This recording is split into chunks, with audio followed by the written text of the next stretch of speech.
नमस्कार, मी मेघा. शुभ रेसिपीमध्ये आपल्या सगळ्यांचे स्वागत आहे.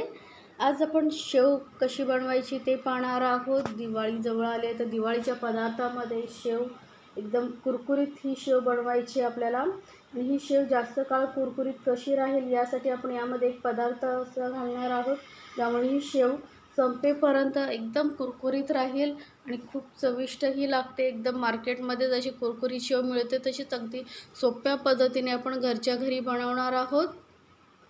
शेव तुम्ही पाहू शकता, बघा एकदम कुरकुरीत अशी ही शेव झालेली आहे आणि कमी साहित्यामध्ये तयार होणारी ही शेव. तर पाहूया आपण कशी बनवायची आहे ते.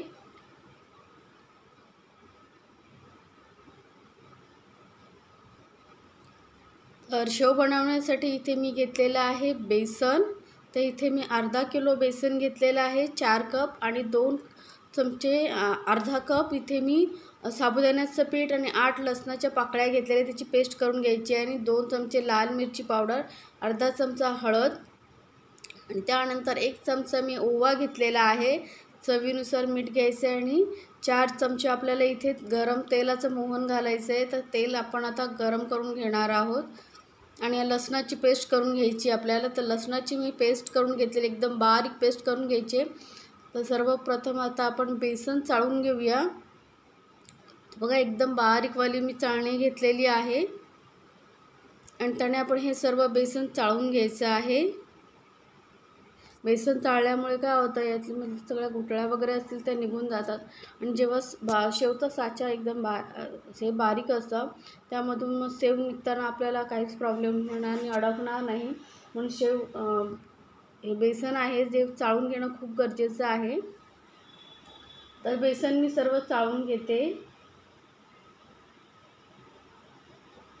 आणि हे आपण रेग्युलर बेसन जे घरामध्ये वापरतो तेच मी बेसन घेतलेलं आहे. चण्याची डाळ वगैरे भाजून घ्यायची गरज नाही आहे. अशी ही शेव खूप कुरकुरीत होते. आणि यामध्ये जो आपण पदार्थ घालणार आहोत तो म्हणजे साबुदाण्याचं पीठ. यामुळे ही शेव एकदम कुरकुरीत होते. तर इथे मी अर्धा कप साबुदाण्याचं पीठ घेतलेलं आहे. साबुदाण्याचं पीठ हे एकदम सोपं आहे. साबुदाणे थोडेसे हलकेसे गरम करायचे आणि मिक्सरमध्ये बारीक वाटून घ्यायचे, म्हणजे त्याचं पीठ तयार होतं. आता हे साबुदाण्याचं पीठ मी चाळून घेतलेलं आहे आणि यामध्ये चवी हळद घालते अर्धा चमचा आणि लाल मिरची पावडर घालायची आपल्याला 2 चमचे. तिखट तुम्ही तुमच्या आवडीनुसार कमी जास्त करू शकता. ओवा घालायचा आहे, ओव्यामुळे छान टेस्ट येते शेवला. आणि चवीनुसार मीठ घालायचं इथे आपल्याला. आणि हे सर्व साहित्य आपण सुके मसाले पहिलं मिक्स करून घेऊया व्यवस्थित, म्हणजे सर्व मसाले वगैरे आपले बेसनमध्ये व्यवस्थित मिक्स होतील. हे सर्व पदार्थ व्यवस्थित मिक्स झाल्यानंतर यामध्ये आपण लसणाची पेस्ट करून घालायचे. लसणाची पेस्ट एकदम बारीक करून घालायचे. जराही त्याच्यामध्ये थोडे दाणेदारपणा राहिला नाही पाहिजे. मग गाळून घ्या, थोडंसं पाणी घालून ते व्यवस्थित गाळून घ्यायचं आहे आपल्याला लसणाची पेस्ट. आता लसणाची पेस्ट आपण व्यवस्थित मिक्स करून घेऊया. आणि आता यामध्ये आपल्याला तेलाचं मोहन घालायचं आहे. तर गरम एकदम कडकडीत तेलाचं मोहन घालायचं आहे. तर 4 चमचे, अर्धा किलो बेसनसाठी 4 चमचे छोटे चमचे आपण जे कांदा पोह्यासाठी वापरतो खाण्यासाठी ते घ्यायचं आहे. एकदम कडक तेल गरम करायचं आहे. तेल छान असं कडक गरम झाल्यानंतर त्याचं मोहन घालायचं आहे. त्यामुळे मोहन घातल्यामुळे कसं आपली शेव जी आहे एकदम मस्त कुरकुरीत होते. आता हे तेल गरम आहे त्यामुळे आपण एक स्पूननेच व्यवस्थित मिक्स करून घ्यायचं आहे. मी दाखवलेल्या रेसिपी जर तुम्हाला आवडत असतील तर माझ्या चॅनलला लाईक, कमेंट्स आणि सबस्क्राईब करायला विसरू नका.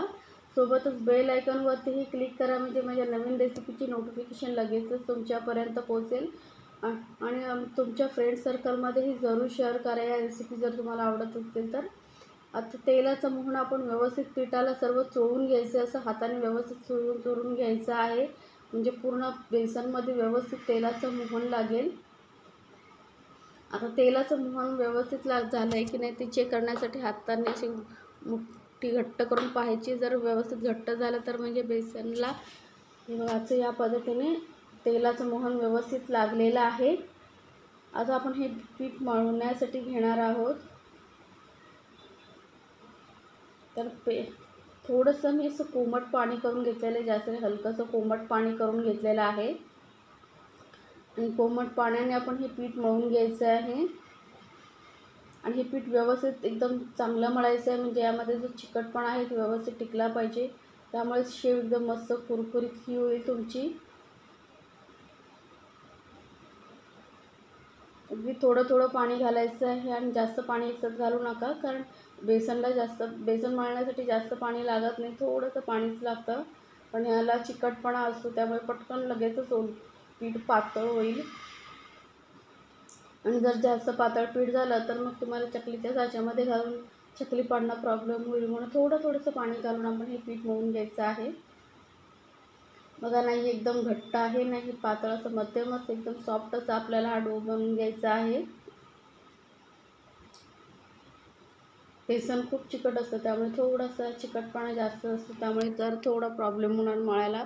पण थोडंसं मग तेलाचा हात लावून तुम्ही पीठ मळून घेतलं तर तेल लगेचच व्यवस्थित बेसन मळलं जातं. आता थोडंसं मी तेल घातलेलं आहे आणि तेल आपण बेसन परत मळून घ्यायचं आहे तेल लावून.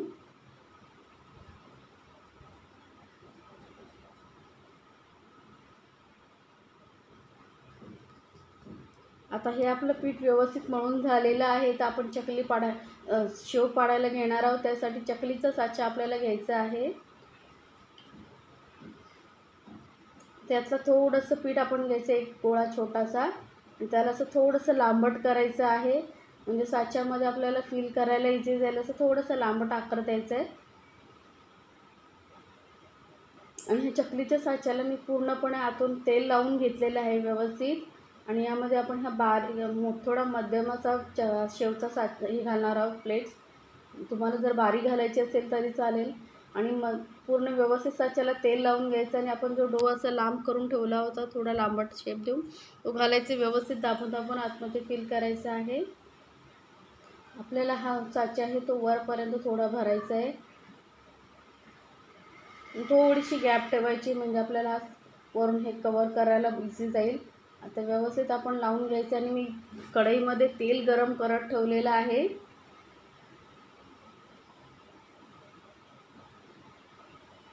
आता तेल चांगलं मी गरम करत ठेवलेलं आहे. तेल चांगलं गरम झालं पाहिजे आणि मग मीडियमवरती गॅस ठेवून आपण ही शेव डायरेक्ट कढईमध्ये सोडायची आहे. तर साच्या बघा असं अलगद गोल फिरवत आपल्याला हा शेव पाडायची आहे तेलामध्ये.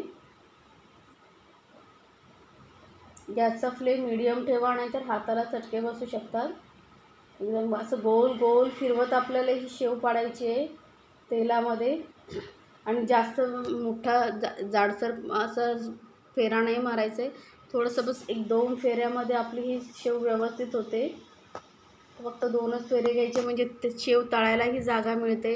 जर जास्त जाडसर तुम्ही जास्त फेरे मारलात तेलामध्ये तर शेव व्यवस्थित फ्राय होणार नाही.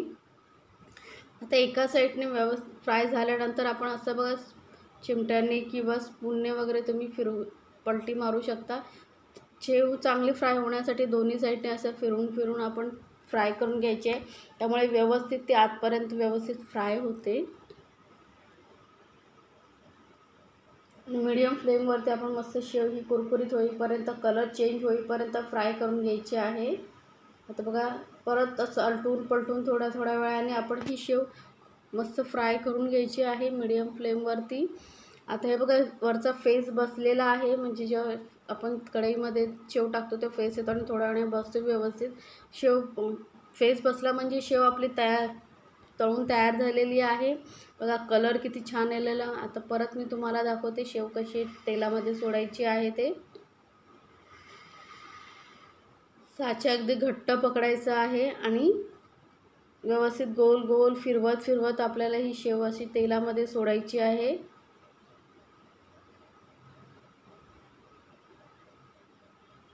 फक्त 1-2 फेरेच तेलामध्ये असे सोडा, म्हणजे व्यवस्थित शेव होती फ्राय होते. जर जास्त शेव तुम्ही असे तेलामध्ये सोडली तर फ्राय होताना जरा प्रॉब्लेम होतो आणि मग मधल्या साईडची शेव तशीच नरम राहते, फ्राय होत नाही आणि मग तुमची शेव लवकर नरम पडेल. हे बघा आता दोन्ही साईडने आपण व्यवस्थित फ्राय करून घ्यायची आहे. ही शेव जास्त काळ कुरकुरीत राहते, कारण आपण यामध्ये साबुदाण्याचं पीठ घातलेलं आहे. साबुदाण्यामुळे ना शेव मस्त कुरकुरीत राहते जास्त वेळ. तर नक्की करून पहा तुम्ही या दिवाळीमध्ये, आणि मला कमेंट्समध्ये सांगायला विसरू नका ही शेव तुम्हाला कशी वाटली. हे बघा फेस पूर्ण बसलेला आहे. आता आपण शेव काढून घेऊया. आणि शेवचा कलरही चेंज झालेला आहे, म्हणजे आपली शेव मस्त फ्राय झालेली आहे. तर याच पद्धतीने मी सर्व शेव बनवून घेते. तर शेव आपली बनवून झालेली आहे तयार, मस्त एकदम कुरकुरीत झालेली आहे. तर तुम्हीही बनवा आणि मला कमेंट्समध्ये सांगायला विसरू नका ही शेव तुम्हाला कशी वाटली. मस्त कुरकुरीत आणि चविष्ट अशी ही शेव घरच्या घरी आपण अगदी मार्केटमध्ये मिळते तशीच बनवू शकतो. अगदी सहज सोप्या पद्धतीने कसं बनवायचं ते मी तुम्हाला दाखवलेलं आहे. तर तुम्हीही या दिवाळीमध्ये बनवा आणि एन्जॉय करा, आणि मला कमेंट्समध्ये सांगायला विसरू नका. आणि अशा छान छान रेसिपीसाठी माझ्या चॅनलला सबस्क्राईबही करायला विसरू नका. धन्यवाद.